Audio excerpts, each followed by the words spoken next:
Bueno, buenas noches. Estamos muy contentos de hoy.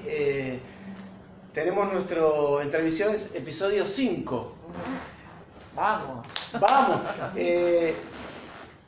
Nosotros hicimos un parate y como habrán visto o verán seguramente en las redes, volvimos renovados, no solamente con el estudio, sino también con nuestra gráfica, y porque se trata de eso, ¿no? De ir andando y a la vez que vamos andando también vamos mejorando, vamos aprendiendo. Sobre todo aprendiendo a través de la escucha y de la conversación. Entrevisiones se trata de eso, de conversar. Invitadas, invitados, que tengan experiencia con el arte o que no, que tengan la gestión, pensar el arte, pensar la política.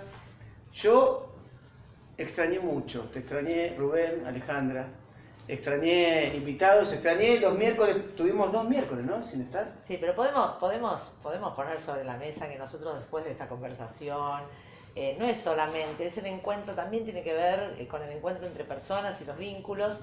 Después de esta entrevista nos comemos un chelpán o un pedacito de carne con algunos vegetales. Fundamentalmente. Y seguimos hablando sobre lo mismo, porque esa es una característica de la gente que hace, de los artistas, y es que hablamos sobre lo que hacemos, más allá de lo que hacemos en particular. Sí. Y bueno, eso es interesante. Fundamentalmente, no somos enamorados, apasionados, somos artistas, gestores, militantes de la cultura, y hoy tenemos, en esta segunda etapa, porque lo podemos definir como la refundación, ¿no? Tenemos un gran artista, un amigo de la casa, Por supuesto. y una persona que tiene mucha trayectoria en su relación con la música, docente. Yo voy a decir Diego, tu currículum muy simplificado, porque después, ya cuando hables, se va a explayar tu gran amor por lo que haces. Docente de música, después estuviste presidiendo la Unión de Músicos Independientes, la UMI, durante varios años. Después formaste la Unión Internacional de Músicos Independientes también. Y después de eso, por suerte llegó la idea de la concreción de un Instituto Nacional de la Música, que seguramente, a mí me tocó recorrer las provincias argentinas un poco antes de la creación y ver llorar a músicos y a músicas porque no podían hacer su disco. Trabajaban de conserjes de hotel, trabajaban de remiseros, taxistas, o de cualquier profesión hermosa también, digna, pero su amor no lo podían realizar. La UMI llegó, después nos contarás en profundidad, y vos tenés mucho que ver con eso, así que para nosotros es un placer que estés acá. Bienvenido a esta refundación de este programa, y que se trata de eso, ¿no? De conversar a partir de tu experiencia como músico, como amante como un artista que hace música, digo hacía porque sé que la gestión lleva tiempo. Gestionar lleva tiempo. Y cómo ese motor del fuego de tu propia creación te llevó a querer expandirlo y compartirlo con que todos tengan la posibilidad, ¿no? De eso se trata. ¿Con qué te encontraste? ¿Cómo es eso de el Estado? ¿Cómo es eso de administrar un bien público, dinero público, para multiplicar experiencias artísticas? ¿Cómo se lleva eso? Y arranco. En esa fuerza de cómo se lleva eso, el artista, Diego Boris artista, queda relegado por Diego Boris, gestor y motor de una política como digamos, pensado como un núcleo global, entendido como un proyecto colectivo que tiene los medios del Estado, porque sin Estado en la Argentina, y creo que en muchas partes del mundo, sin Estado los artistas seríamos menos que nada. Lo tiro como polémica, ya Alejandra, pero bueno, ¿cómo es eso de encontrarte con ese proyecto y con el Estado y poder seguir entusiasmado. Y bueno, primero agradecerle que me haya invitado, Juan, bueno, Rubén, Alejandra, para mí es un placer, aparte el lugar está buenísimo, así que ya uno se siente muy cómodo. Y poder hablar de estos temas, ¿no? Que tanto nos apasionan, digo, en el cual a veces son madrugadas, etcétera, pero no que son como improductivas, todo lo contrario. Estamos viendo de cómo influir o dar respuesta al tiempo que nos toca vivir, de alguna manera. O sea, creo que el resumen sería ese. Y del lado de cómo uno se eligió la música para comunicarse, que es eso, como otras disciplinas que nos deberían hacer más felices, ¿no? Tenemos otro lenguaje extra al convencional, nos debería hacer más felices, pero hay veces que las frustraciones generadas por las expectativas que genera la lógica de mercado y que las posibilidades son pocas, generan cierta frustración, resentimiento. Entonces, ¿cómo logramos, los que nos interesa, mejorar las condiciones en las cuales se desarrolla nuestra actividad, revertir esa situación, ¿no? Como decía Jauretche, igualemos y después larguemos a ver quién es mejor, ¿no? En algún punto. Y en eso tiene que ver con cómo uno se para como artista, y creo que es el complemento. Digo, seguramente a los 20 años, 25 años, cuando uno agarraba una guitarra, podía cantar cosas, bueno, Rubén lo tiene también recontra claro, y decir ciertas situaciones que lo vivíamos como verdades, pero que no lo teníamos realmente naturalizado. A medida que vas creciendo, si no tenés un compromiso con eso que declamás, vas perdiendo fuerza. Entonces uno ve a veces artistas que fueron muy rebeldes en sus años iniciales, cómo de a poco van cambiando su discurso, se van quedando y se va apagando o achicando la llama. Creo que para mantener la llama viva lo que hay que hacer es, poder sostener con las acciones lo que se viene, ejercitando en el arte.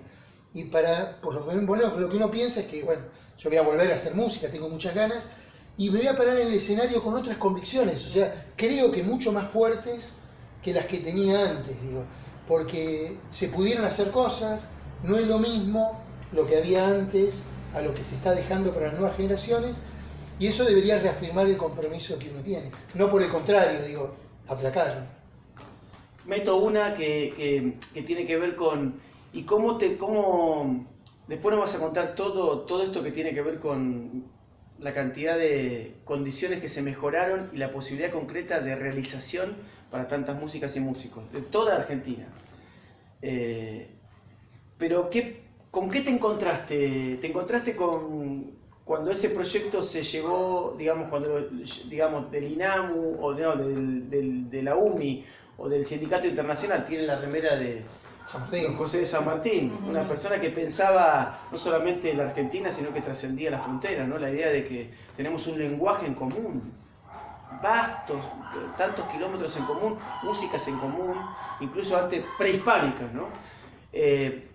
¿Con qué te encontraste cuando quisiste, cuando se dio la posibilidad de generar esto a partir de un ente que hay que decir que el INAMU después vas a explicar, sí. No es estatal pero es público. Sí. ¿Con qué te encontraste en la política, en la estructura política, cuando llegaste y con ese motor? ¿Te encontraste con que te fue fácil, que todos dijeron, sí, Diego, buenísimo, te estábamos esperando, o te costó, o tuviste que patear?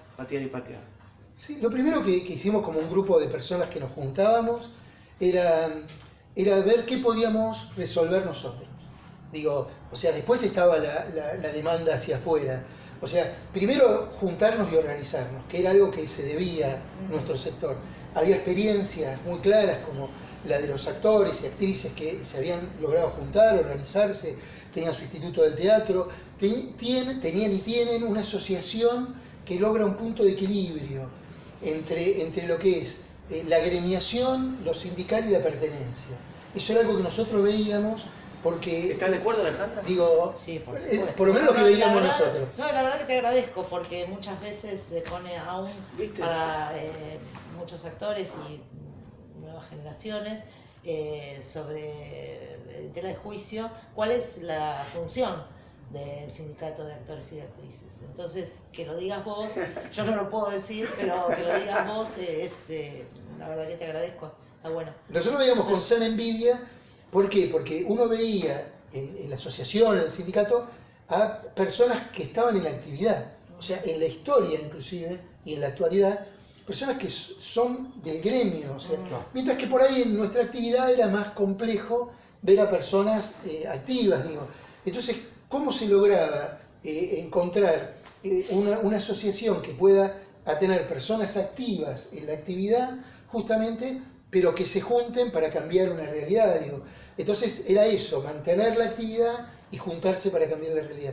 Y bueno, encontramos en la Unión de Músicos Independientes en el año 2000, en el año 2010 la Federación Argentina de Músicos y Músicas Independientes. Perdón, Diego, y de toda la Argentina, tan vasta, tan diferente. Claro, pero ahí logramos encontrar la primer clave, la diferencia entre lo nacional y lo federal. Fue un tema, y lo vimos en la práctica. ¿Qué queríamos hacer al principio? Bueno, que estaría bueno que exista UMI Entre Ríos, UMI San Juan, UMI... Y nos dimos cuenta que la primera vez que fuimos 10, ¿no? A dar una charla en Entre Ríos. La segunda vez fuimos 10. Y la primera vez de Entre Ríos había, no sé, 20 personas y la segunda vez había 9. Entonces nos dimos cuenta de que tenían que hacer su proceso y que en su organización también estaba parte de una construcción diferente. Entonces se fueron armando AMUIS en Santiago del Estero, MIAS en Salta, Septiembre Rock en Caleta Olivia, Santa Cruz, etc. Y después decidimos armar una federación. Digo, la Federación Argentina de Músicos Independientes, lograr el federalismo integrado, no el federalismo disperso. Llegaron hasta Ushuaia.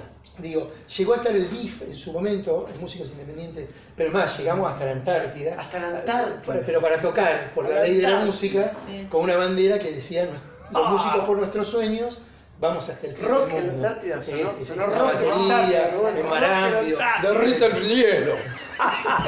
Así que, pero eso fue el proceso también de entender el federalismo, de generar una construcción, y después, claro, lo que nosotros podíamos solucionar, que era convenios para poder fabricar los discos, que en ese momento salía el CD, y era algo que se quería alcanzar, la gráfica, descuento de instrumentos, etc. Y después también, los dos motivos por los cuales se crea la UMI, mejorar las condiciones generales y participar de las leyes que nos toquen en el tiempo que nos toca vivir como asociación. Y ahí participamos de la ley de medios, de distintas leyes, algunas también para frenar algunas cosas que no estábamos de acuerdo, pero no hacernos los distraídos ni quejarnos, sino ser parte de eso. La ley de medios para nosotros fue una experiencia prácticamente única, porque ahí nos encontramos con todo el sector organizado. No. Estaban los actores, las actrices, estaban los sindicatos, estaban las asociaciones que representan a personas. Toda la industria, digamos. Pero también la sociedad civil organizada. Cuando veíamos a las personas que representan, justamente a personas que tienen algún tipo de dificultad física, y claro, para ellos el subtitulado era esencial, o el lenguaje de señas, y se daban cuenta de que había algo que no estaba bien, pero también los sindicatos, los operadores técnicos, los dueños de las radios comunitarias, de los medios comunitarios que no tenían licencia. Ahí nos dimos cuenta que había un todo mucho más general y que también nos podíamos sumar a esa. Sí, más allá de los defectos o errores que pueda tener cualquier hecho humano, es una ley absolutamente integradora. Y el modelo de construcción, después es cierto, la implementación y eso, hubo algunas situaciones de dificultad, pero el modelo de construcción para nosotros fue muy importante, para todos fue muy importante. Sí. La verdad que aprendimos mucho. ¿Y cómo se hace esto? Yo digo porque uno es una persona y en sí lleva todo. Y todo empieza cuando uno empieza, por lo menos para uno, y termina cuando uno termina. Esa energía que uno es, ese espíritu, para la creación artística, ¿cómo compatibiliza? Porque así como decía antes Juan Manuel, todo lo que tiene que ver con gestionar, todo lo que tiene que ver con ponerse al frente, lleva una energía realmente que tenés que tener resto, Pero ¿cómo se compatibiliza el espíritu creativo, el espíritu artístico, que es bastante más, por lo menos esta es la impresión que tengo yo, bastante más delicado, con otro código, con otro vocabulario, con lo que tiene que ver con ponerse al frente de reclamos, luchas, porque no son solamente, nos hemos encontrado muchísimas marchas por otros motivos que los artísticos, que inciden en los artísticos también, pero en toda la comunidad. ¿Cómo se compatibiliza eso en tu espíritu, en vos? Por lo menos, digo, lo que a mí me pasó es que al contrario potenció, porque el desafío nuestro también era demostrar que a los que le habían asignado un rol de vos ocupate del arte, que del resto nos ocupamos nosotros, claro, del negocio, de los contratos, etcétera, etcétera. Y eso generó artistas con mucha trayectoria, con una situación económica complicada, digo, y con contratos firmados que, digamos, le generaron una complicación extra a su realidad actual. Entonces, para nosotros también el desafío era demostrar que así como podemos armonizar una canción, y eso tiene una complejidad, digo, de conocer ciertas reglas armónicas, etc. Sí. Claro, y que también hay una mirada, digo, hasta que tiene que ver con lo matemático, digo, ¿no? Sí, digo, porque un saber, hay un saber. Para que suene bien tiene que estar, ¿viste? Llega la armonía que elijas, digo, las tensiones que elijas tienen que estar bien. Digo, para nosotros era un desafío ir un par de pasos más allá. O sea, ¿qué quiere decir? Para nosotros no era, era importante, podemos decir, que la gestión del INAMU, que está aprobada por la Asamblea Federal, que son las 24 jurisdicciones, 23 provincias y Cava, la apruebe la mayor cantidad de secretarios o ministros de Cultura posibles. Pero nosotros tenemos que lograr la unanimidad.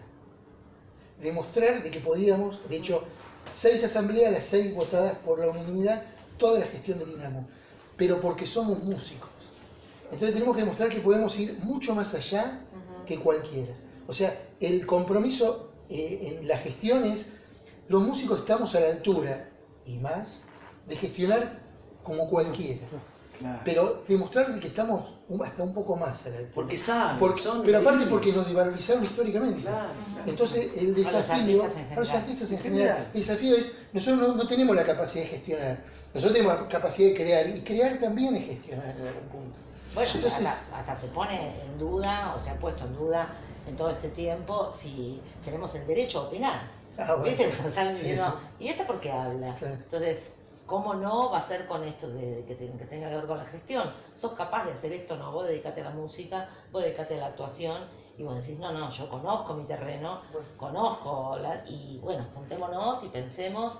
Yo creo que en ese sentido, para nuestras actividades, lo colectivo es básico. El conocimiento colectivo, sí. Claro. Cómo se va nutriendo, y nosotros nos atrevemos a debatirle en todos los idiomas comprensibles, porque también es eso.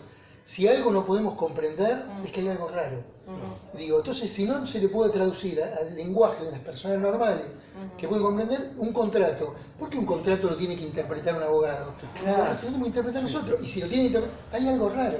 Sí. Y no le podemos pedir que nos lo explique la persona que nos quiera hacer firmar el contrato. Hay una frase de Scalabrini Ortega. Claro, que dice, si usted no entiende eso que le explican de economía, es porque no es verdad. Sí, hay algo raro. Claro. Entonces nosotros bien, no tenemos conflicto con nada, pero explícamelo de una manera de que uno lo pueda conocer. Y así como que avanzamos en todo, desde una ley hasta una reglamentación, hasta cualquier cosa, un contrato. Hay algo que quiero decir. Rubén, discúlpame, ¿hablaste de Scalabrini? Sí. Acá está la mujer de Scalabrini. No, acá está Alejandra Darín, que va a interpretar a la mujer. Es cierto, porque pronto va a haber una obra sobre Scalabrini y Alejandra... Sí, y me da mucho orgullo, la Qué verdad bueno. que... Por eso, ¿viste cómo enseguida? Sí. Perdóname, te corté. Este tema de gestionar. Todos los artistas han sido puestos en la situación de gestionar un concierto, que es una cosa complicadísima, gestionar una obra de arte, una obra de teatro, gestionar una exhibición, gestionar todo este tipo de cuestiones que hacen a lo artístico y que son un saber y que en realidad podríamos tomarlo como una maqueta de la realidad, digamos. Aquel que puede hacer aquello en pequeño puede amplificarlo, puede, entendiendo el mecanismo que lo mueve, puede amplificarlo. En vos, Boris, hay una condensación, esa que pedimos siempre de que hubiera... Nosotros hablamos de que es necesario que los cuadros, que llevan adelante la acción estén capacitados en los dos campos, que estén capacitados en el campo artístico para entender lo que pasa en el campo artístico particularmente, digamos, y que estén capacitados también en esta parte de ejecutividad, de llevar adelante planes, de llevar adelante propósitos.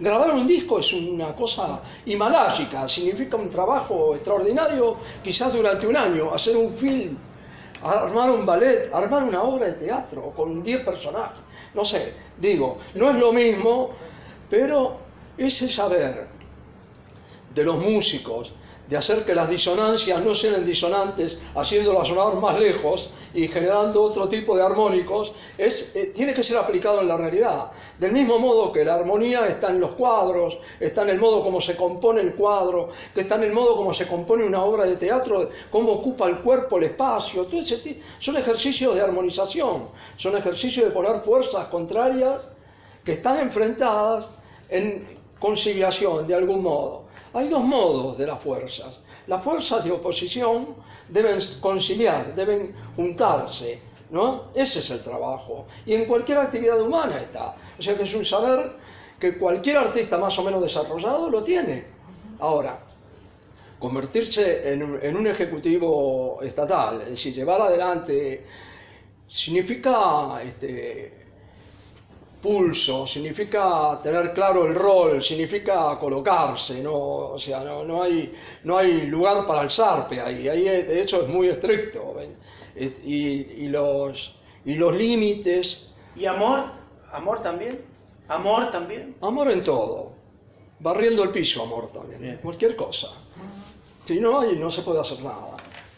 Bueno, pero digo, hay algo, Boris, que yo quiero preguntarte, que es una experiencia que de algún modo también aparece con las conversaciones que tuvimos con la gente del Instituto del Teatro.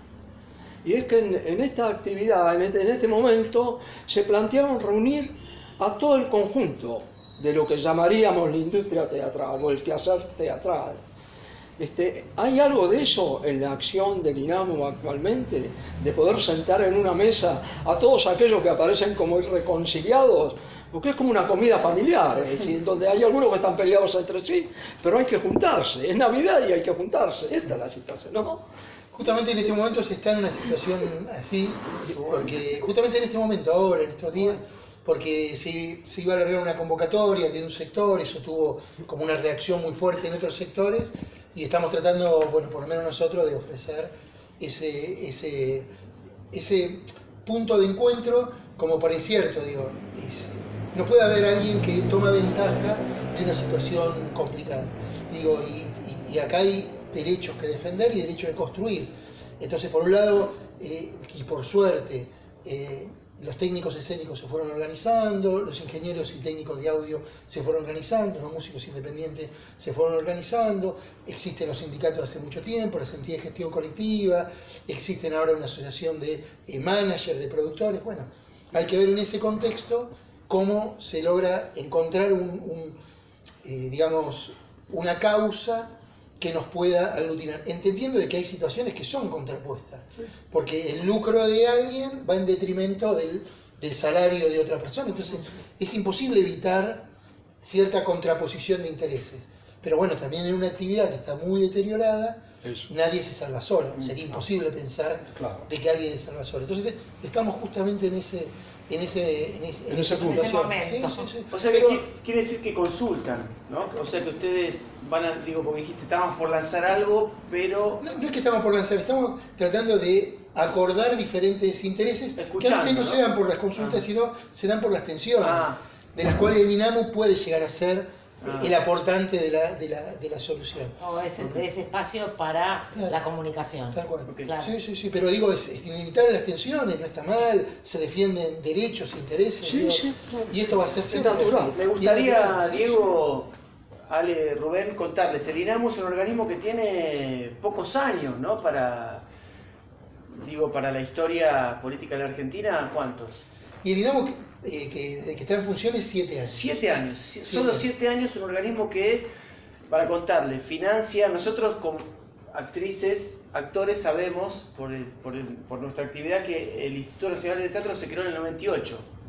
que tampoco es muchísimo tiempo, pero es mucho más que 7 años, contar con un instituto estatal, en el caso del Dinamo público, digamos, que pueda pensar o que pueda subsidiar o aportar a la idea de realizar un proyecto artístico, para los que hacemos arte es central. Sin eso no podríamos hacerlo, realmente.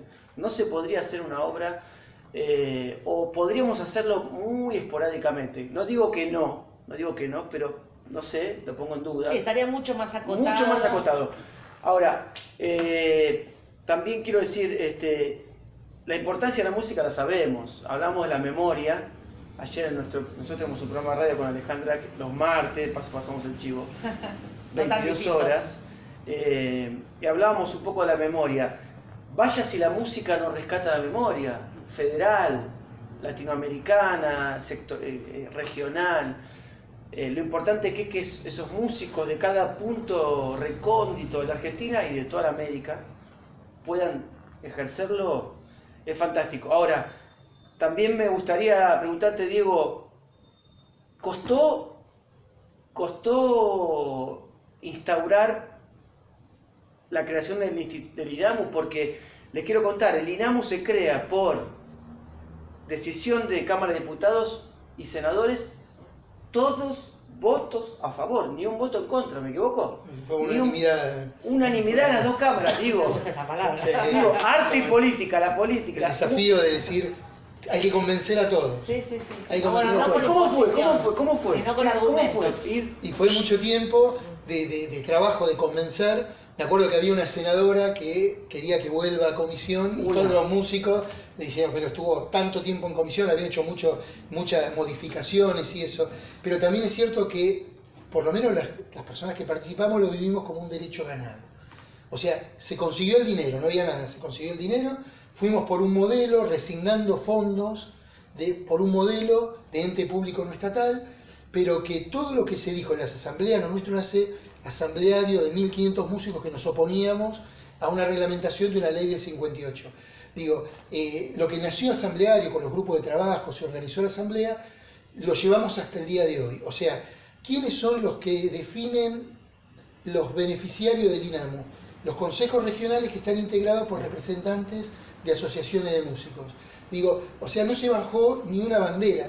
Y también, eso también es importante porque le dimos la posibilidad a los artistas que nadie sienta que le debe nada o a un intendente o a un funcionario o a alguien de algún lugar. Es sus propios compañeros los que lo eligen. Te interrumpo porque nosotros bueno, Alejandra, vos sabés, nosotros, Rubén, pero lo que acaba de decir es una tarea titánica.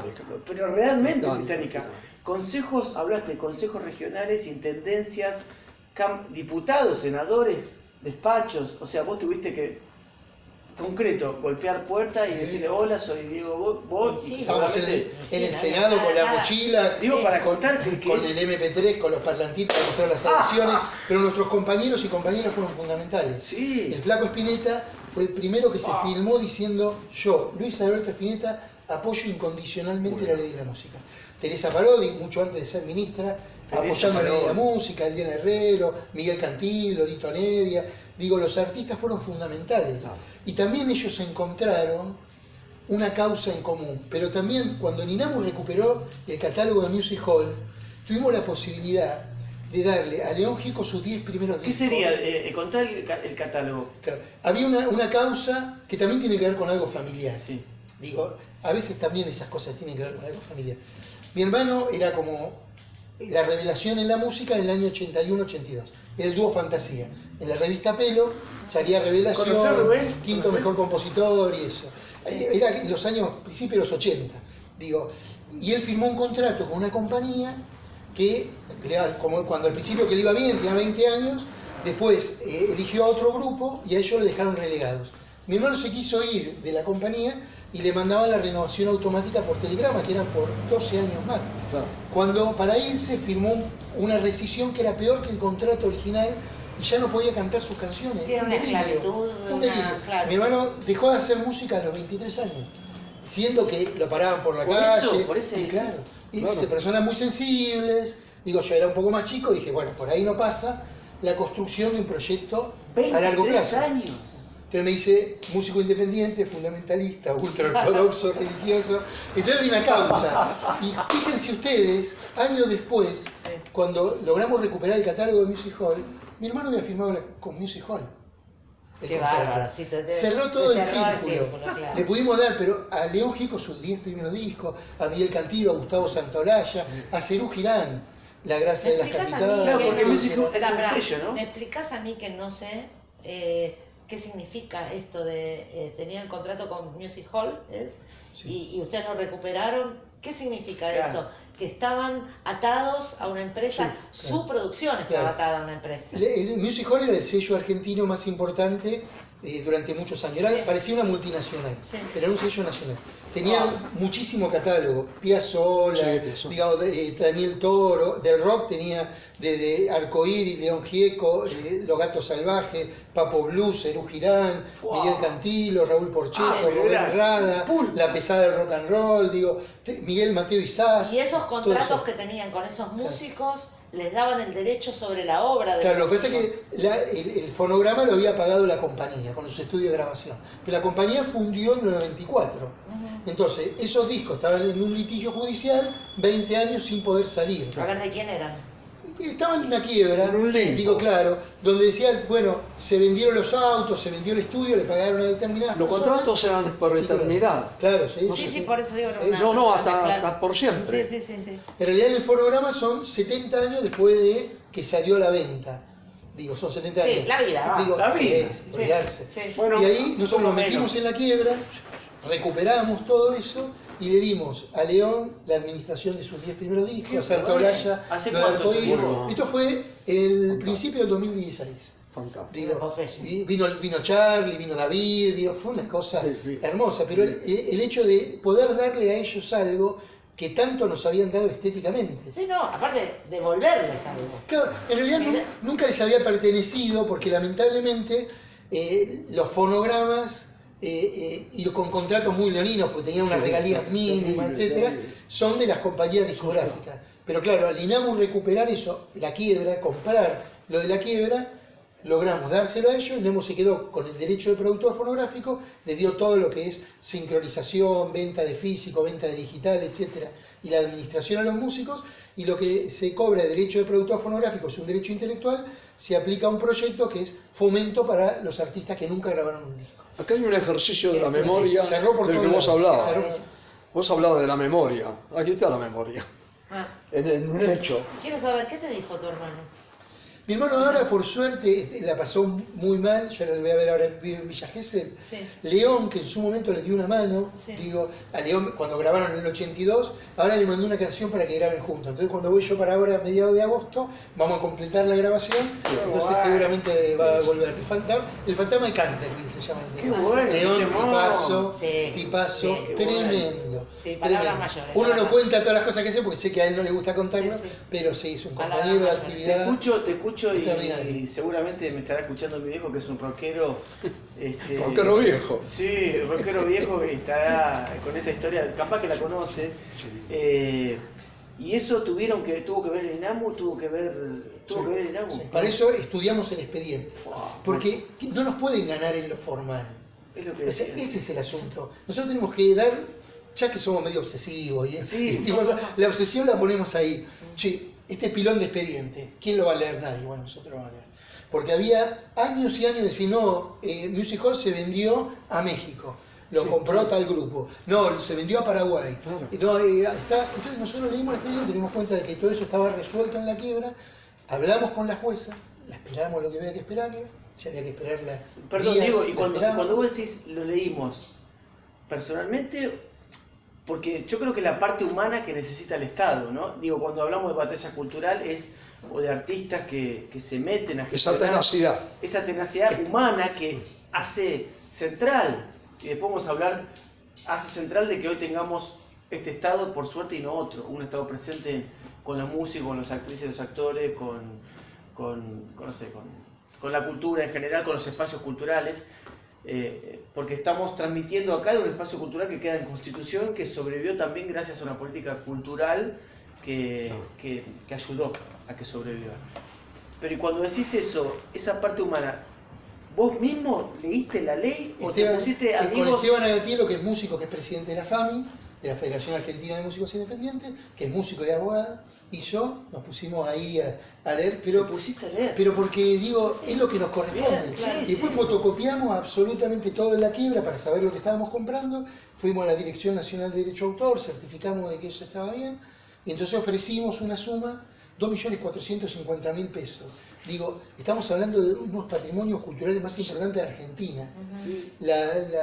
El juzgado aceptó la oferta porque también saldaba lo que quedaba de la quiebra y realmente fue un negocio tremendo. Pues ya Dinamo recuperó la plata esa, los artistas cobraron, digo, solamente un solo disco que salió hace poco, La Gracia de las Capitales, generó casi la mitad de lo que nosotros pagamos para los artistas. Y en ¿no? vinilo, ¿no? Para los artistas en vinilo, En sí, vinilo sí. encima. Y ahí Charlie, Pedro, David y Juanito Moro, el hijo de Oscar, pudieron ¿Qué? cobrar lo que Pero no habían cobrado antes. Ahora entiendo lo que dijiste apenas arrancaste, cuando estaban hablando con Rubén. Dentro de poco, cuando pase esto, voy a volver a tocar, claro, porque uno tiene que regar su vida. Digo, la gestión es un acto de amor, en el sentido que hay una parte tan loable, digamos, y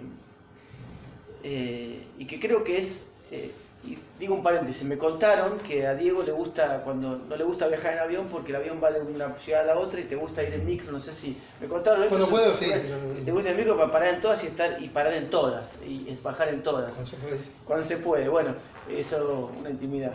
Y eso tiene que ver con relegar lo de uno, ¿no? También, digo, también es un acto de amor, por eso te decía, de Igual querer... retroalimenta, porque Claro, parece, yo si no pensaba lo parece mismo. que... Sí, parece un sacrificio. No, al contrario, no. para mí, Claro. darle a Charlie, digo, o a León, o a No. Cantilo, o a Santolaya, Sí, pero vos lo tocás. algo, pero es extraordinario, viste, nosotros los amamos a ellos, Claro. nos formaron, Eso, claro. ¿no? Yo me imagino que te pasa a vos cuando a algún actor o actriz que está en una situación complicada, que vos admirás un toque, se le puede dar una mano en algo, eso te carga la Sí, y energía. aparte porque uno tiene tanta historia, Claro, también. no solo de la propia, sino de la de sus antecesores, no solamente como artistas, sino también como dirigentes sindicales, tanta lucha, Claro. Sí. y uno si tiene esa comprensión, me parece que uno,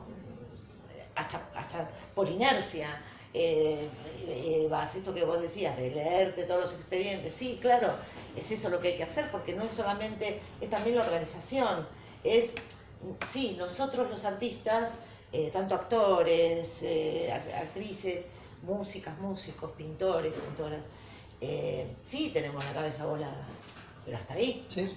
O sea, se han Claro. aprovechado de eso. Claro. Y aparte yo una cosa que quería decir, porque lo tengo...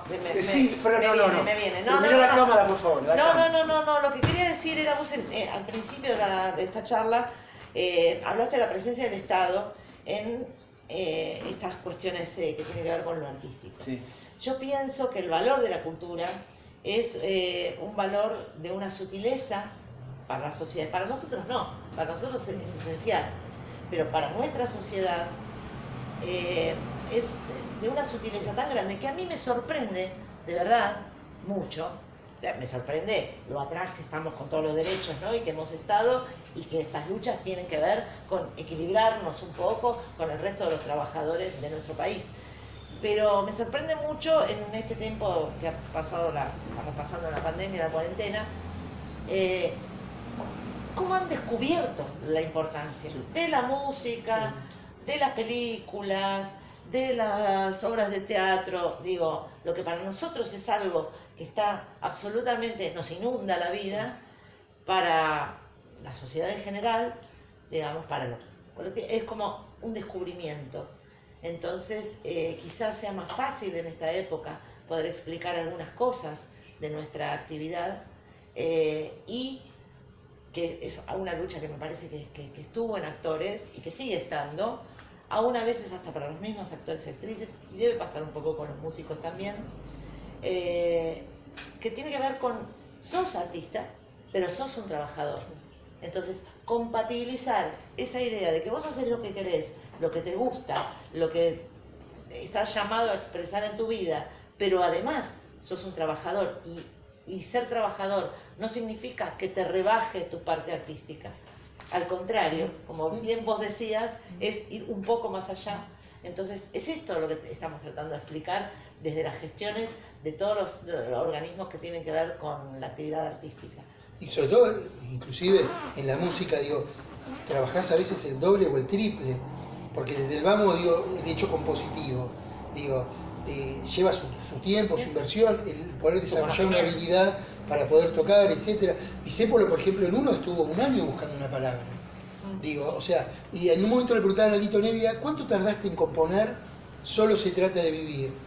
Y Lito le dijo 40 años, que era la edad que tenía cuando lo compuso. Claro. O sea, todo lo que había vivido, que había leído, lo que había estudiado, digo, y hay veces que eso no se valora, pero sí se valora el estudio formal, a veces las carreras más clásicas, etcétera, y a veces hay muchísimo más estudio, más inversión de tiempo, el otro. Pero también es cierto que nosotros nos tenemos que animar a discutir los números de la economía. Sí, claro. Porque siempre nos dicen, otros nos dicen, qué porcentaje del PBI es. Y uno ha leído números y sabe de que no son reales eso, porque no se toman en cuenta ciertas situaciones. Construir también nuestra información, etcétera, etcétera, porque el PBI cultural debería estar los derechos intelectuales, debería estar muchas cosas que a veces figuran dispersas. Nosotros tenemos que construir los números. Y también todo lo que genera, todo lo que genera la cultura. Claro. Más allá de los números, seguros. Hace poco tuvimos... No, digo, pero pero de los números. Pero en los números, claro. digo, lo que genera emocionalmente, bueno, eso ya lo sabemos, parece que se ha descubierto ahora con la cuarentena, pero nosotros lo sabemos desde siempre. Pero digo, también en lo económico, cuando nosotros decimos, es un negocio. Entonces, el PBI que manejaba la cultura antes de la pandemia era muy grande, incluso más que la pesca y que otras actividades comerciales fuertes de la Argentina. Lo que pasa es que nadie lo discutía porque dice, bueno, no sé, hace poco tuvimos estos días el lanzamiento de la plataforma del MICA, ¿no? Donde tuvimos la suerte de que nuestro presidente le dé valor a la cultura. Quiere decir, eso me parece que es una buena noticia para quienes estamos en la industria, ¿no? Parte de la industria, porque decir, bueno, hay algo ahí que se está, como decís vos, vimos que es importante. Pero también vimos, diga quien lo diga, es que ¿qué hubiese pasado nosotros? Lo hemos charlado acá. ¿Qué hubiese pasado nosotros sin la música, sin los discos de los tangos? ¿Qué hubiese pasado sin la literatura, sin una película, sin una serie, sin una obra de teatro, aunque sea virtual, ¿no? ¿Qué hubiese pasado en nuestras almas encerradas sin el arte? Desastres, calamidades. No pasó eso porque las plataformas no dieron abasto, vendieron todo, consumieron todo, la música, discos, con todo. Bueno, de hecho, perdóname, de hecho, hay lugares de nuestro país en donde no hay eso, donde no hay un acceso ni a la producción de una canción, de una obra de teatro, y la verdad es que nosotros además nos tenemos que preocupar y tenemos que tratar de esto que hablamos tanto de federalismo, que llegue a todos los lugares de nuestro país, a todos los pueblos de nuestro país, la posibilidad no solamente de acceder como, pongamos, como consumidor o como espectador o como oyente o como lo que sea, sino también la posibilidad de que los jóvenes que eligen, que sueñan con ser músicos o actores, no tengan que viajar 500 kilómetros para hacerlos. En ese sentido, para cerrar... Hay un punto, Juan, antes de cerrar. Sí, por favor. Préstame la llave un segundo. Toma. Este tema. Siempre, cuando hablamos de industria, es decir, que es una figura poética, porque lo cultural no es una industria, en un punto, ¿no? La industria, hoy hablaba con Juan, está basada en 3 elementos: la producción, la distribución y el consumo. Si nosotros producimos miles de objetos artísticos y nadie los consume, eso queda... Y si nadie los distribuye tampoco. ¿Cómo se le plantea al instituto este tema de la distribución de los productos culturales, una vez producidos? Porque hasta ahora los artistas, los músicos pueden grabar, pero cómo generar un mercado, porque un mercado se genera por repetición, se genera por giras, se genera... ¿Cómo vislumbran este tema? En el caso nuestro, y en la Ley de Servicios de Comunicación Audiovisual fue una de las alternativas, empezar a construir el derecho a poner a circular una obra. Digo, que empieza a ser... Nosotros somos una sociedad que se caracteriza por construir derechos. Digo, no por situaciones. Digo, a una situación después se va laburando y se va generando un derecho. Y construyendo. En su momento, que ahora volvimos con la Ley de Medios, el artículo 65, que garantiza el 30% de música nacional y la mitad de música independiente. Único país del mundo que tiene una cuota de pantalla en la música producida en forma independiente, cuando es el artista el dueño de su material, de los derechos de comercialización. O sea, acá hicimos puntas, como hicimos puntas en algún momento con el derecho de autor, con el derecho de intérprete, etc. Y después, cuando se tienen herramientas, en la pandemia, y eso también tiene que ver con una actividad organizada. Eso por lo tener recontra claro, y ustedes lo tienen claro, digo, la diferencia entre estar organizado o no. Sí. Rápidamente salimos nosotros a proponerle a la TV pública un formato que es unísono, Buenísimo. y que ya tiene un año y pico, donde cada emisión salen 6 grupos de diferentes provincias. Ya casi 600 grupos y solistas en buena calidad, en horario central, en la TV pública, aparecieron, presentados por algún referente muy importante que se pone al revés, la ABC de presentador. León Gieco, Santa Olalla, Patricia Sosa, digo, prácticamente casi todos los artistas, David Lebón, Miguel Ángel Estrella, los únicos que no eran músicos, Capusotto y Saborido, presentando grupos y solistas de las provincias, pero no de la capital de la provincia, a veces 200 kilómetros. Eso produce un efecto que el diario local se revoluciona. Federalismo entre federalismo. Claro, Visibilizar. Claro. 600, casi 600, 540 grupos y solistas de las provincias.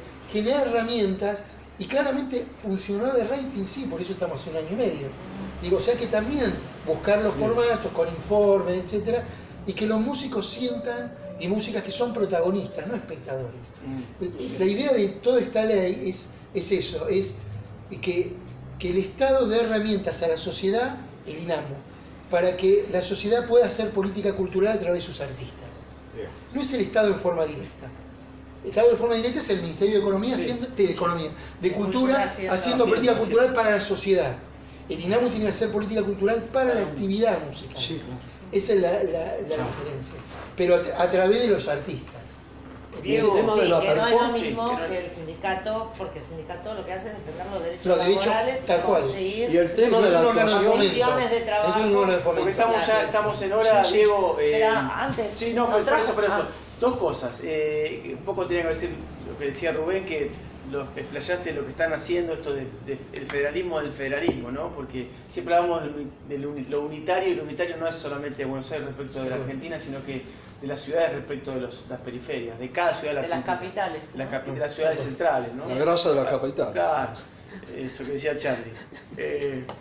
También me hizo acordar, qué bueno, perdón, pues nos estamos excediendo, pero no importa, cuando Diego contó lo que contaba, Solo se trata de vivir a los 40 años, y a mí Rubén, que es un gran amigo que lo conozco hace muchos años, siempre me contaba las anécdotas de cuando grabaste La Maldita Máquina, ¿no? Esas anécdotas que bueno, en nuestro programa también está bueno contar esas anécdotas que son tan lindas detrás de lo que pasa con un creador, un artista que seguramente debe ser, ojalá que lo disfruten los públicos como nosotros cuando contaste esto, ¿no? Solo se trata de vivir, claro, un tipo que tiene 40 años dijo, ahora lo puedo hacer porque algo viví, ¿no? Pero quería preguntarte, Diego, para cerrar, hablando de números, nosotros siempre pensando en el Estado y hablando en materia de cultura, o por lo menos yo trato de pensar o tratamos de medir el gasto y la inversión en cultura. ¿Cuánto invierte? ¿Cuánto el INAMU en estos 2 años, si querés decir un número o decir lo que quieras, pero a dónde llegó, en qué cantidad en Argentina? ¿Cuánta gente se alegró por poder grabar un disco en medio de la nada, en la hecatombe? Y si ves perspectiva para mejor. Y después, Alejandra, te pido que muestres porque Diego nos trajo un regalo por este Después de la lanzamiento de Entrevisiones. Sí, acá se logró tratar de contener, y rápidamente hicimos una especie de encuesta de vulnerabilidad de los sectores más afectados al principio de la pandemia, en la mitad y después salir con subsidios productivos. Nosotros logramos contener a una gran cantidad de músicos y músicas. El Ministerio de Cultura articulamos también. En total habrán sido entre las dos convocatorias unos 3.000 compañeros y compañeras de actividad, más unos 190 espacios para que no cierren y eso. Tuvimos la ayuda del Estado, del Ministerio de Cultura, realmente tuvimos ese acompañamiento y sentimos que ahora lo que hay que hacer es fuertemente hacer una inversión muy grande. Ajá. En cultura estamos viendo, en cultura en general, pero en la música en particular, para volver a hacer andar la rueda. Ahora se empieza a vislumbrar la posibilidad de que se recupere cierta circulación. Eso. Entonces ahora hay que salir invirtiendo mucho para que se vuelva a grabar, se vuelva a producir, se vuelva a tocar en vivo, se vuelva a generar audiovisuales, etc. Bien. Así creemos que este es el momento. Antes era por ahí empujar y quedarse ahí. Ahora sentimos de que es el momento. Y si aparte hay que conseguir recursos para empujar y que esto vuelva a funcionar. Pero en esto también lo que por lo menos siempre creímos nosotros es que nosotros tenemos que atrevernos a discutirle a la lógica de mercado todo. Cuando uno dice lógica de mercado, no es el mercado, es la lógica de mercado, que solo tiene que funcionar lo que más se vende, etc. Todos los sistemas de circulación de música en vivo, los sistemas de producción, absolutamente todo. Y todos los conceptos, hasta el concepto de libertad. A nosotros nos enseñaron un concepto de libertad individual y parece ser que no existe otra libertad que la individual, como si la libertad social no existiría, como si otras cosas no existirían. Entonces, desde el arte tenemos que discutir todos esos conceptos. Para eso estamos. Muchas gracias, Diego. ¿Qué nos regaló? Sí, quiero mostrar acá lo que nos regaló este hermoso bolso, Instituto Nacional de la Música, INAMU. Y acá viene con cosas, bueno, ya que sean libros. Cuchi Leguizamón, toda la obra de Cuchi Leguizamón. Buenísimo. Corazón Alegre se llama el libro. La obra de Cuchi. Hermoso. Acordes, partituras, con partituras. Bueno. ¿Quién la trabajó? Ahí lo hicimos con Leopoldo Odessa, con Gabriel Rolón, y con Nelly Saporiti, y después los hijos de Cuchi. Qué bueno. Están las partes. Prevención de riesgo escénico, para que no pase lo que a veces pasa, porque no están los cuidados en los lugares, etc. Bueno. Y como un músico también o una persona se puede cuidar, y también las condiciones de los técnicos. Muy bueno, escénicos. Gracias Diego. Los colores. Querido Nelly, por supuesto. Los colores. Ya estuvieron hablando de los colores. Con el grupo de Fontova. El querido Negrito Fontova. El Negrito El Fontova. amado Negro Fontova, la verdad que nos bendice desde el cielo. Wow.